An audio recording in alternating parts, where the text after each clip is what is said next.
हे पार्थ, तुम तो मेरे भक्त भी हो और मेरे मित्र भी, इसलिए मैं तुम्हें वो योग बताने जा रहा हूँ जो बहुत समय से लुप्त है, परंतु सृष्टि के आरंभ में इसे मैंने ही सूर्य को दिया था। सूर्य को दिया था? आपने ये योग सूर्य को दिया था? परंतु हे केशव, आपने आधुनिक काल में जन्म लिया है और सूर्य देव प्राचीन है, तो मैं ये कैसे मान लूं?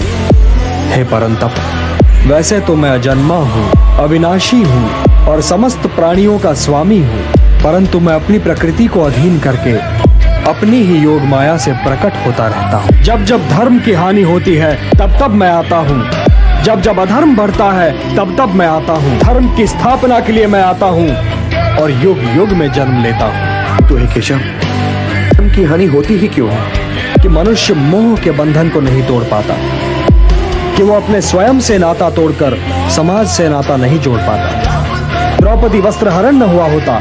क्या द्रौपदी वस्त्र हरण पर मुझे क्रोध नहीं आना चाहिए था केशव?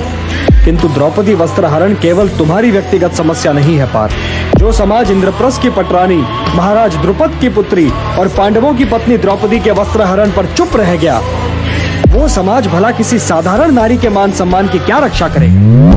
द्रौपदी वस्त्र हरण एक सामाजिक समस्या है पार्थ। एक ये तुम्हारा कर्तव्य है कि तुम उन शक्तियों को नष्ट करने के लिए युद्ध करो जो किसी द्रौपदी का वस्त्र हरण कर सकती है। हे कुंती पुत्र, मुझ में मन लगाओ, सबसे बड़ा सत्य तो मैं ही हूँ।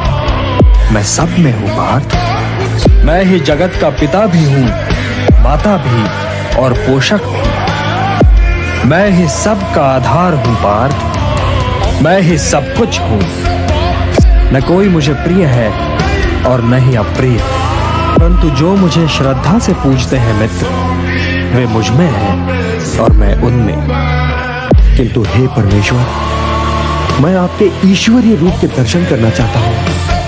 हे निष्पाप अर्जुन, अपनी इन आंखों से तुम मेरा वो स्वरूप नहीं देख सकते। इसके लिए तुम्हें दिव्य दृष्टि की आवश्यकता होगी।